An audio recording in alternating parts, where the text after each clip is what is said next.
teman-teman, balik lagi di channelku. Di video kali ini beda dari video-video sebelumnya ya, yang biasanya aku sendiri, sekarang aku udah punya istri. Nah, kalau di video sebelumnya juga aku cuma bahas tentang kerjaan, cuma review gaji, cuma review fasilitas kerjaan-kerjaan. Sekarang aku pengen bahas tentang menikah muda. Kebetulan umurku sama Mufida itu cuman bukan cuma sih, masih muda, masih orang 25 tahun ke bawah, masih 23 lah, 23 tahun. Kita tuh masih sama-sama baru lulus kuliah lah, baru setahun kurang lulus kuliah. Kalau aku Mei 2019 baru lulus, Vida baru awal ini 2020 bulan berapa kamu lulus? Ya kalau selesainya sih ya akhir tahun 2019 ya, cuman karena prosesnya lama jadi ya. Terus juga karena wabah corona gak berhenti, jadi wisudanya nggak ada, jadi Mufida jadi Mufida nggak wisuda. Kalau pas dulu aku S1 tapi gak wisuda.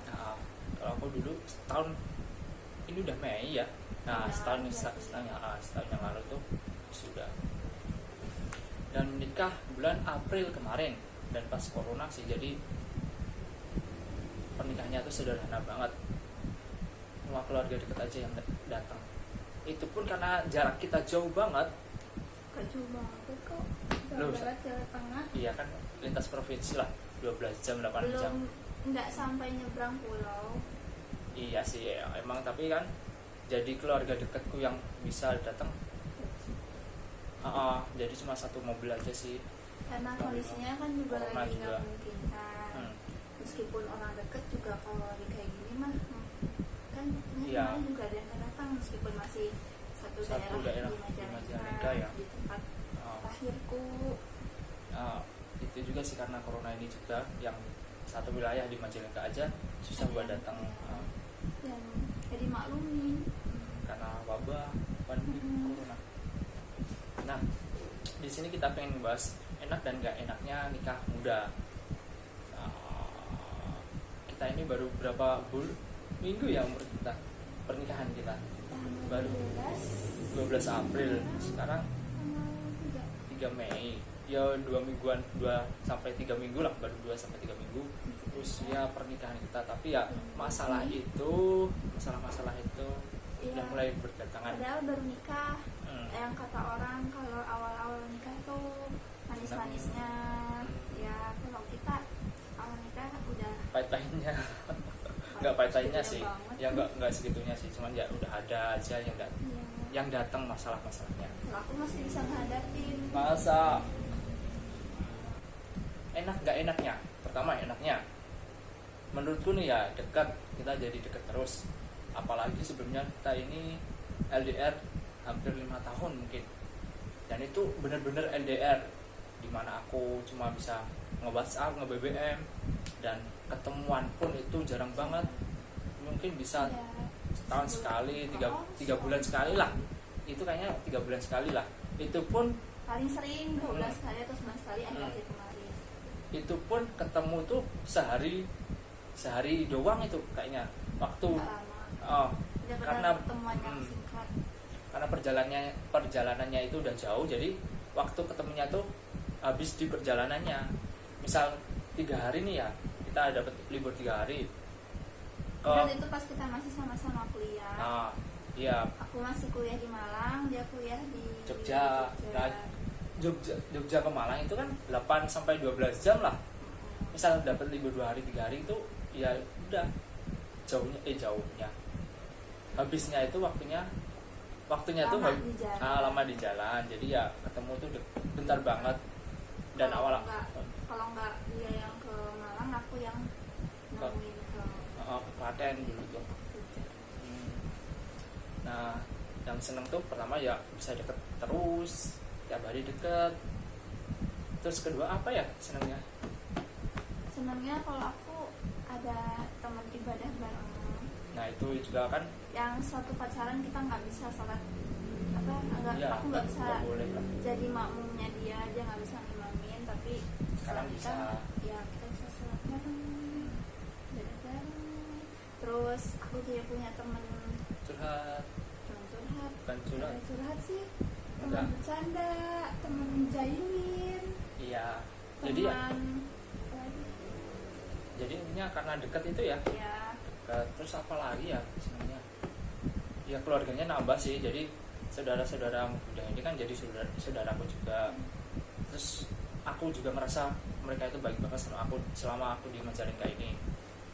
Ada masalah juga dibantuin, jadi ya nambah saudara juga senangnya tuh, nambah orang tua juga kan, orang tuanya Mufidah jadi orang tuaku jadi orang tuanya Mufidah, jadi ya makin banyak saudara lah, apalagi tujuan menikah kan juga memperbanyak keturunan ya, keturunan. Terus saudara juga pasti kan jadi saudaranya kita juga. Terus apalagi ya, yang tadinya nggak boleh, sekarang kalau Boleh. dilakuin jadi pahala. Oh. Semuanya itu bernilai ibadah. yang Apa yang kita lakuin itu jadi pahala. yang dulu pacaran nggak dilakuin sekarang bisa dilakuin, yang dulunya dosa sekarang jadi pahala. Terus kita bahas nggak enaknya ya pasti ada masalah ya, apalagi ini kita berumah tangga bukan lagi pacaran, masalah itu harus dihadapin bukan ditinggal. Nah, bukan ditinggal lari. Apalagi kalau pacaran kan pisah itu gampang banget, kalau menikah itu sebisa mungkin jangan sampai. Nah, yang nggak enaknya itu garis besarnya aja nih ya, yang pasti bakal kalian rasain di bidang-bidang tertentu, masalah-masalah itu, masalah ekonomi. Misal kalian muda terus menikah, yang pasti jadi faktor hubungan rumah tangga kalian gampang berantem itu masalah ekonomi. Apalagi kalau istri kalian itu menuntut banyak di bidang ekonomi, misal pengen dinafkahin, pengen dibeliin ini, pengen dibeliin itu, sedangkan kalian kan umur masih muda, misal kerjaan belum mapan, belum punya tabungan, nah itu pasti bakal jadi masalah besar, jadi berantem. Saya ingat juga masalah ekonomi itu jadi masalah yang paling besar, kasus perceraian terjadi karena masalah ekonomi. Jadi ya misal kalian pengen menikah muda, untuk urusan ekonomi itu harus saling terbuka. Misal kita nih yang dari cowok belum punya kerjaan tetap, belum punya tabungan banyak, kita harus juga terbuka sama calon istri kita itu gini. Harus bisa saling ngerti juga. Iya, jadi biar istri juga nggak terlalu menuntut, juga bisa pahamin kondisi suaminya kayak gimana. Untung nih istriku ini ngerti banget, apalagi aku kondisi lockdown, nggak kerjaan. Cuman ya untungnya ini bukan kayak cewek-cewek di luar sih, alhamdulillahnya nggak kayak cewek-cewek di luar sih yang matre. Ini malah sering belanja ini nih. Nah, yang kedua itu, dari yang pertama itu masalah ekonomi ya, yang kedua itu sifat asli. Nah, nanti itu kalau pacaran itu ketemu cuma sehari dua hari, cuma pas malam minggu, misal kalian yang nggak LDR nih ya, Cuma kelihatan baiknya aja. cuma kelihatan baiknya aja di waktu pacaran. Nanti setelah menikah kalian udah tidur serumah, udah tiap hari ketemu, nah di situ nanti kalian bakal tahu sifat asli pasangan kalian. Jadi ya masalah keduanya ya di situ kalian harus bisa memahamin, saling ngertiin juga biar nggak terjadi percecokan gitulah. Terus apa lagi ya nggak enaknya ya?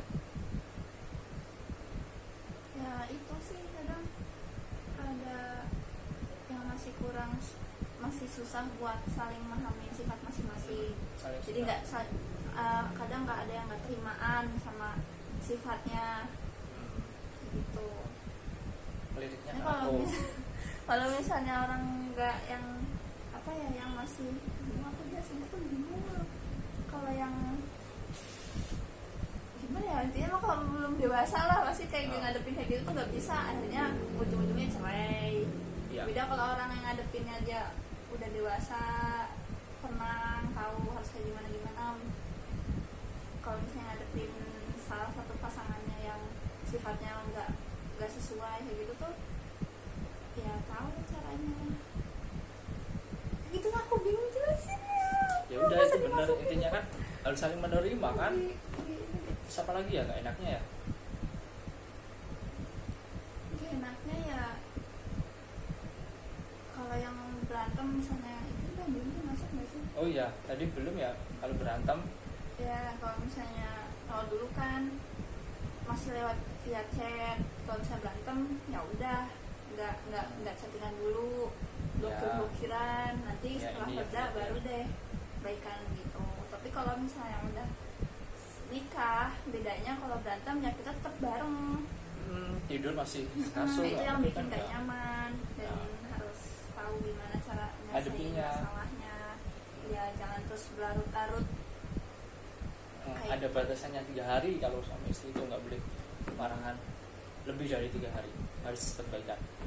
Apalagi ya nggak enaknya, intinya nggak enaknya sih itu cobaan aja ya, cobaan yang harus kita hadapin biar makin dewasa ke depannya, bisa sukses ke depannya. Enak, tetap harus disyukurin sih biar tetap Rumah tangga nggak ada masalah, nggak rame. rumah tangga itu nggak mungkin nggak ada masalah. Nah, buat kalian yang di luar sana yang masih pacaran tapi udah mulai menginjak umur 20 tahunan ke atas, mungkin bisa mulai mikir-mikir untuk menikah muda, dan jangan takut. Gak usah milih pacaran. Nah, pacaran itu banyak mudaratnya. Nih Ustazah Mufidah. Tahu? Nah ya, banyak mudaratnya, banyak dosanya, banyak nggak pentingnya. Nah, pacaran itu sama saja mendekati zina. Nah, Kita juga lebih termasuk baik pacaran sesudah nikah. jangan ikutin kita lah, kita itu udah terlalu lama LDR, walaupun LDR sih tapi juga termasuknya pacaran 5 tahun itu juga. Cuman kan setelah itu emang kita meniatkan diri untuk menikah setelah lulus, jadi ya alhamdulillahnya udah tercapai. Giliran kalian nih, jadi bagi yang belum punya pasangan ya udah nggak usah sedih, malah bagus kalian dijauhkan dari zina. Jangan Yang- sedih menjomblo. Yang pacaran segera halalkan. Buat yang cewek-cewek segera tuntut cowok kalian buat menikah. Kayak sebelahku nih, dulu mulai lulus kuliah tuh udah mulai bahasnya ke situ terus. Mungkin itu aja ya yang bisa kita sampaikan. Ya, Kalau ini ada cuma sharing-sharing aja. cuma sharing aja sih, sharing pengalaman menikah, Aja. tapi belum bisa ngasih motivasi atau apa ya, soalnya kan kita juga belum termasuk masih baru 2 minggu 3 minggu, belum punya pengalaman yang banyak, cuman sedikit aja yang pengen kita omongin. Semoga aja bermanfaat buat kalian. Dadah. Dadah. Jangan lupa Like, komen apa? comment, subscribe ya.